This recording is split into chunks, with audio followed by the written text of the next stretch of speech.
we as men and husbands and fathers don't realize when we go into a relationship with a woman, we're not just dating the woman. We're nurturing the little girl inside of her. Yeah. And that's a part that we don't consider. And if we don't, we then find ourselves in a space where we're just dealing with a woman and not the little girl. Yeah. How do you deal with the little girl and your wife, bro? That's a hard one. Yeah. Because I personally deal with it. In my 20 years, I've never thought of that. I've never thought of that in that manner. Yeah, I try to understand every aspect of her, but I've never looked at it in that aspect of needing to also nurture that child that's within her. Yeah. And it's funny you say that, because there's times that I hear her conversing with the kids, and I see that she ends up speaking to them at their level. And mentioning that now makes me understand, like, that makes sense. Because we don't ever see ourselves grown truly. No, we see the children that we are. We have flashes of understanding that we're adults. Moments. We're kids generally throughout the day. But throughout, we flow. Our flow is generally what we've learned as kids growing Facts. up. So 60% of your day, you're a child. Yes. You're that child. Regularly. You step out of that to be an adult. And if you don't understand that, and you putting that into perspective now gives me a big insight of a lot that I never put into perspective. That's dope, bro. And shout out to my mentor and my coach, because I didn't understand that to begin with.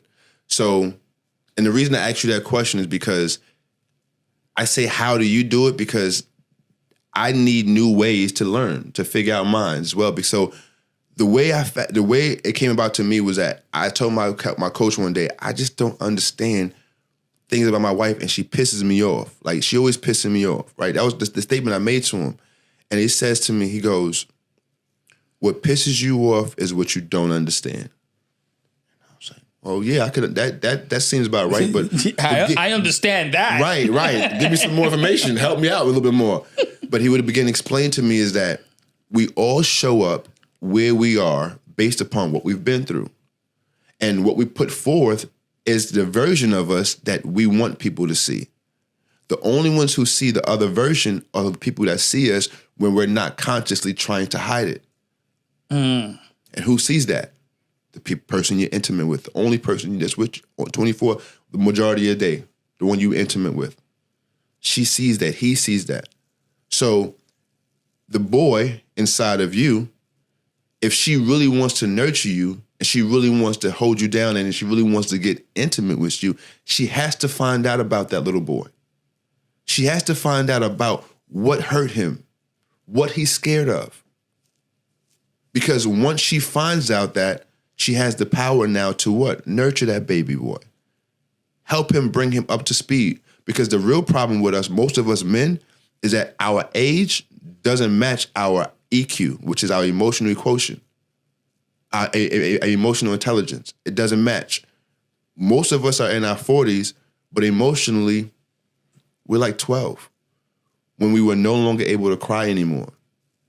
So there's a lot of us that have a lot of issues internally that we can only have nurtured by someone who understands they're not dealing just with a man.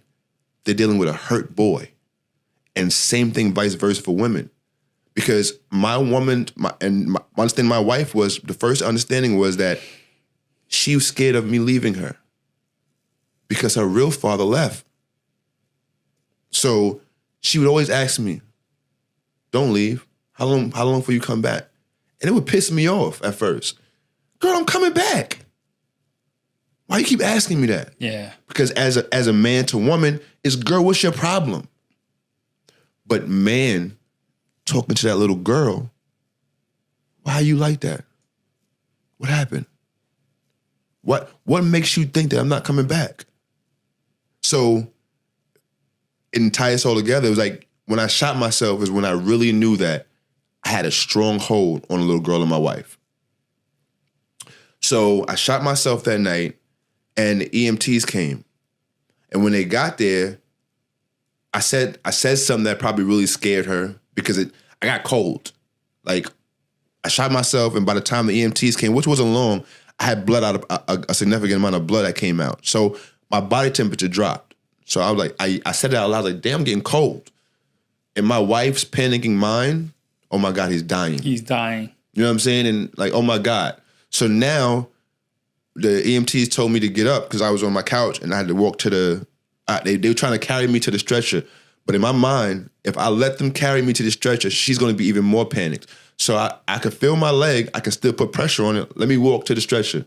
So I did that. Now my mind is ease this little girl's mind.